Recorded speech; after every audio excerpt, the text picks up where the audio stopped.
उज्जैन का एक ऐसा मंदिर है जो गयाकोटा तीर्थ के नाम से जाना जाता है।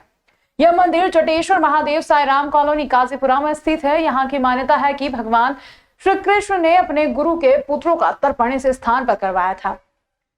इसी मान्यता अनुसार राज्य से ही नहीं बल्कि देश विदेश से भी यहाँ कई श्रद्धालु अपने पितरों की शांति के लिए आते हैं। पितरों के तर्पण और पिंडदान करने से उन्हें मोक्ष की प्राप्ति होती है।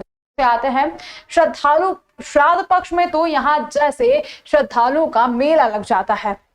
हमारे हिंदू पुराणों और शास्त्रों में भी कहा गया है कि देवी देवता की अपेक्षा पितरों का तर्पण पूजन का कर्म करना विशिष्ट माना गया है।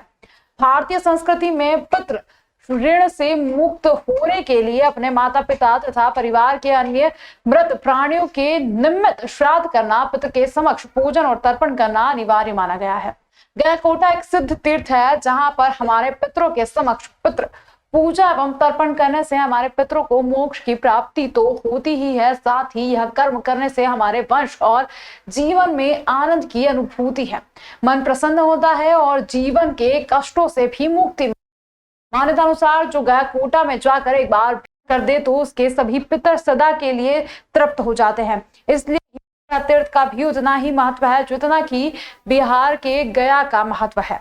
गयाकोटा तीर्थ में 16 चरण बने हुए हैं। एक एक चरण एक एक तिथि का है। जैसे आज से पूर्णिमासी के श्राद्ध चालू हुआ है जो अमावस्या तिथि पर खत्म होगा।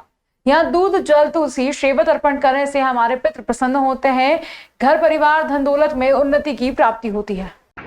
अवंतिका क्षेत्र में खाक चौक चौराहे पर जटेश्वर महादेव, सप्तऋषि भगवान, विष्णु चरण, गयाधर गजाधर और फल्गु तीर्थ का विशेष महत्व माना गया। क्योंकि जब सूर्य कन्या राशि से वृश्चिक राशि पर्यंत आते हैं उस समय सारे पितृ उतर के धरती पर आते हैं और वे अपने परिवार के लोगों से चाहते हैं कि हमारे निमित्त कुछ न कुछ कार्य करें। क्यों भगवान कृष्ण जब यहाँ सांदीपनि आश्रम में पढ़ने के लिए आए थे, उनका अध्ययन पूर्ण होने के बाद गुरु माता के अनुरोध से उनके बच्चों का यहाँ पे छठ श्राद्ध तर्पण पिंडदान करवाया। कलियुगी परंपरा का निर्वाह करने के लिए सांदीपनि ऋषि ने फिर कहा था, तो सांदीपनि ऋषि के अनुसार यहाँ पर भगवान के 16 चरण बने हुए जो एक एक तिथि का एक एक चरण माना गया है।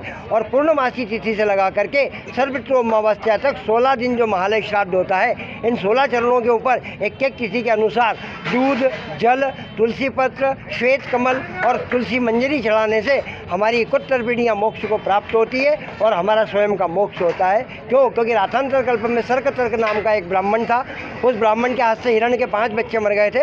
उसके प्रायश्चित में मृग चर्म ओढ़ करके वन में घूम रहा था। उस समय राजा वीर धनवा शिकार खेलने के लिए आए। राजा ने उसे मृग समझ करके मार डाला।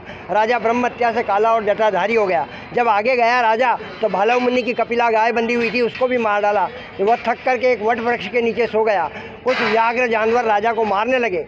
राजा जब जगा तो उसने देखा तो वामदेव मुनि के पास गया। वामदेव मुनि के पास जाकर के कहा कि प्रभु मेरे साथ इस तरह से हुआ। वामदेव ने कहा कि तुम अवंतिका क्षेत्र में महाकाल बन जाओ, वहाँ पर मोक्ष गया स्थान बना हुआ है। यहाँ पर जटेश्वर महादेव है जो 84 महादेव में आते हैं, उनकी तपस्या करो, तुम्हारा मोक्ष होगा।